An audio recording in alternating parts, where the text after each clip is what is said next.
नमस्कार किसान मित्रों, स्वागत है आपका अपने कृषि खेती यूट्यूब चैनल में। किसान साथियों, आज के इस वीडियो में अपन बात करेंगे बीटी कॉटन की उन्नत वैरायटी अजीत 155 बीजी सेकंड के बारे में। साथ ही किसान साथियों जानेंगे कि कॉटन फसल से अधिक पैदावार कैसे प्राप्त करें। किसान साथियों, अजीत 155 बीजी सेकंड कॉटन की एक अधिक पैदावार देने वाली बीटी संकर किस्म है। साथियों, अजीत 155 के पौधों की हाइट की बात करें तो साथियों लगभग 150 से 160 सेंटीमीटर के आसपास इसके पौधों की हाइट देखने में मिलती हैं। किसान मित्रों, अजीत 155 बीजी सेकंड कॉटन की यह वैरायटी लगभग 145 से 155 दिन में तैयार हो जाती हैं।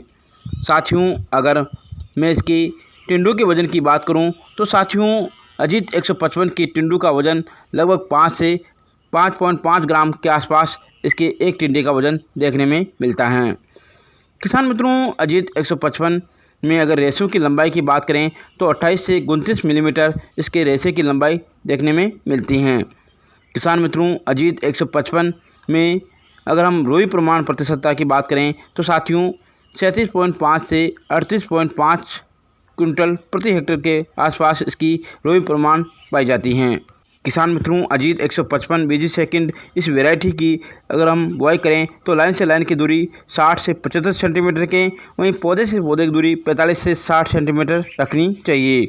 वहीं साथियों अगर मैं बीज दर की बात करूं तो 1.25 किलो बीज अर्थात साथियों 1 किलो 25 ग्राम बीज 1 एकड़ में काम में लेना आवश्यक है। किसान मित्रों, अगर हम अजीत 155 बीजी सेकंड इस वैरायटी की पैदावार क्षमता की बात करूं तो साथियों अगर हम सही वैज्ञानिक विधि से इसकी खेती करें तो लगभग 30 से 32 क्विंटल प्रति हेक्टेयर आसानी से पैदावार ले सकते हैं। किसान मित्रों, अजीत 155 बीजी सेकंड वैरायटी मध्यम व गहरी काली मिट्टी के लिए बहुत ही उपयुक्त हैं, अच्छी पैदावार देने की क्षमता रखती हैं।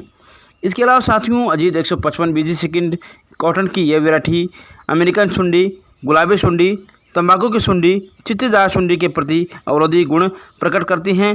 अर्थात साथियों इस वैरायटी में इन इल्लियों का प्रकोप बहुत ही कम देखने में मिलता है, अर्थात साथियों इस फसल में देखने में नहीं मिला है। किसान साथियों, इसके अलावा इस वैरायटी में रस चूसने वाले कीटों का प्रकोप भी बहुत ही कम देखने में मिलता है। अब किसान साथियों बात कर लेते हैं कि कॉटन की फसल से अधिक पैदावार कैसे लें। किसान साथियों, अच्छी पैदावार के लिए 15 मई से पहले बिजाई करना लाभदायक रहता है।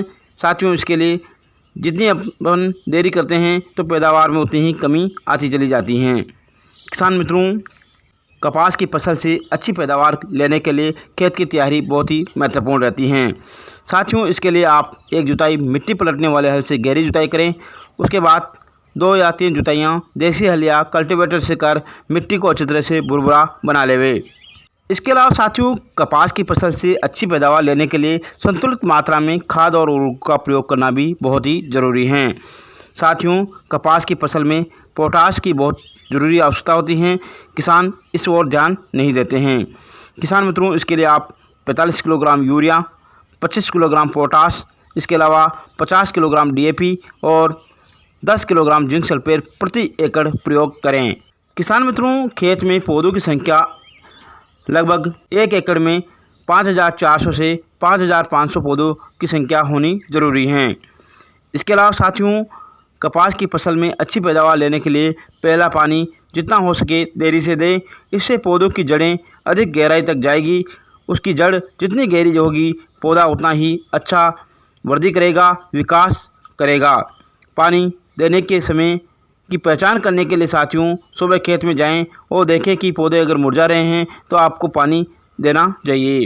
किसान मित्रों, इसके अलावा अगर आपको कॉटन की फसल से संबंधित कोई समस्या है तो आप हमें कमेंट के माध्यम से ज़रूर बताएं। किसान मित्रों, अगर आपने अब तक हमारे अपने कृषि खेती यूट्यूब चैनल को सब्सक्राइब नहीं किया है तो सब्सक्राइब करें, लाइक करें और शेयर करें। जय हिंद, जय भारत, जय किसान।